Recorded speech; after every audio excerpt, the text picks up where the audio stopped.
बिस्मिल्लाहिर्रहमानिर्रहीम। अस्सलाम वालेकुम स्टूडेंट्स, मैं आपकी टीचर मिस फरहा जमील। उम्मीद करती हूँ कि आप सब खैरियत से होंगे। स्टूडेंट्स, हमने अपने पिछले सबक में रकू नंबर 3 की मश्क की थी। आज हम हदीस नंबर 3 पढ़ेंगे। आइए बच्चों, हम अपना सबक शुरू करते हैं। हदीस नंबर 3, खैरुकुम मन तअल्लमल कुरआना व अल्लमहु। तर्जुमा क्या है? तुम में से बेहतर वो है जिसने कुरान करीम सीखा और इसे दूसरों को सिखाया। तो बच्चों, इस हदीस शरीफ से आपको क्या बात समझ आती है कि इसमें कुरान सीखने और सिखाने की फ़जीलत बयान की गई है। इसकी तशरीह में क्या कहा गया है कि कुरान हकीम कलाम इलाही है जिसका मौजू इंसान है, यानी ये अल्लाह ताला का कलाम है, अल्लाह ताला की बात है। और इसका मौजू क्या है? इंसान। इसका टॉपिक क्या है? इंसान है। ये किताब महज नमाज रोज़े की तालीम पर मुश्तमिल नहीं है, बल्कि इंसानी ज़िंदगी के तमाम पहलू, ख्वाह वो दुनियावी हों या आखिरवी, मौशी हों या माशरती, सियासी हों या साइंसी, सब के बारे में ताअबद रहनुमाई रखती है। हम आखिरत में भी इस वक्त तक कामयाब नहीं हो सकते जब तक हम इस दुनियावी ज़िंदगी को कुरानी तालीमात के सांचे में नहीं डाल लेते।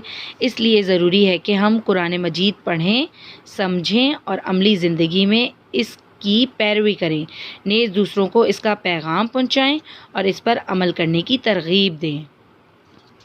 अब बच्चों, इसमें क्या बताया गया है? अब बच्चों, इसमें एक चीज़ ये समझाने की कोशिश की है कि कुरानी इल्म की क्या फ़जीलत है। यानी कि बादशाह का कलाम तमाम कलामों का सरदार होता है, लेकिन अल्लाह ताला तो तमाम बादशाहों का भी खालिक व मालिक है। लिहाजा कुरान करीम को अल्लाह ताला के कलाम होने की वजह से तमाम कलामों पर फ़जीलत हासिल है। और दूसरी बात इसमें क्या समझाने की कोशिश की गई है? इसमें इंसानी रहनुमाई मिलती है, यानी कुरान मजीद का मौजू इंसान है और इसमें तमाम इंसानियत के लिए रहनुमाई और हिदायत का सामान मौजूद है। अब जो अल्लाह ताला का फरमान है सूरह बकरा की आयत नंबर 185 में, अल्लाह ताला फरमाते हैं, कुरान तो तमाम इंसानों के लिए रहनुमा है।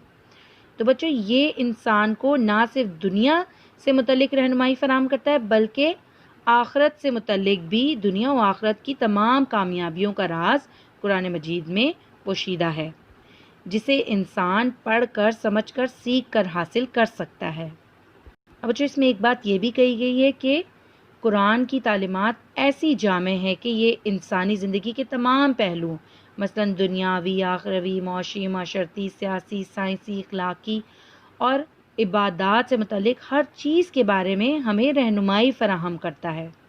तो जब कुरान मजीद की इतनी ज़्यादा फ़जीलत है, तो इसको पढ़ना और दूसरों को सिखाना कितनी फ़जीलत का अमल है।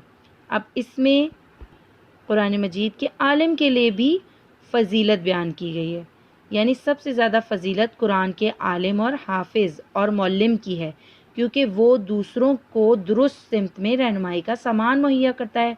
बाअमल हाफिज़ कुरान की क़यामत के दिन शिफात कबूल की जाएगी और इसके वालिदैन को ऐसा नूरानी ताज पहनाया जाएगा कि जिसकी रोशनी के मुकाबले में सूरज की रोशनी भी मांद पड़ जाएगी। बच्चों, उम्मीद करती हूँ कि आपको इसकी तशरीह और तर्जुमा अच्छी तरह से समझ आ गया होगा। बच्चों, अब आपने इस हदीस में बोर्ड के पेपर में आपके पास एक नंबर का ये सवाल भी आता है कि इस हदीस का अमली ज़िंदगी से ताल्लुक़ बयान करें। तो आपने अमली ज़िंदगी से ताल्लुक़ क्या लिखना है इसका कि हुज़ूर सल्लल्लाहु अलैहि वसल्लम के इस फरमान के पेश नज़र कुरान मजीद के सीखने और सिखाने वाले दूसरों से मुमताज़ हैं, क्योंकि कुरान मजीद ही वो मुक़द्दस किताब है जिसमें कायनात की तमाम भलाइयाँ और हिदायत का सामान है, जबकि मुसलमानों की तमाम मुश्किलात का असल रीज़न कुरान मजीद से दूरी है। यानी जैसे जैसे इंसान कुरान मजीद से दूर होता चला जा रहा है और उसका इल्म हासिल नहीं कर रहा, ना ही उसको सीखने और समझने की कोशिश कर रहा है, तो वो मुश्किलात और परेशानियों में मुब्तला होता चला जा रहा है। अगर इंसान मुश्किलात और परेशानियों से निकलना चाहता है, दुनिया और आखिरत की भलाइयाँ और कामयाबियाँ चाहता है, तो उसे चाहिए कि वो ना सिर्फ कुरान मजीद सीखे समझे, बल्कि इसे दूसरों को भी सिखाए। تو بچوں یہ تھا حدیث نمبر 3 کا ترجمہ، تشریح اور عملی زندگی سے تعلق۔ اگلے سبق میں ہم حدیث نمبر 4 پڑھیں گے۔ اپنا بہت خیال رکھیے گا۔ اللہ حافظ۔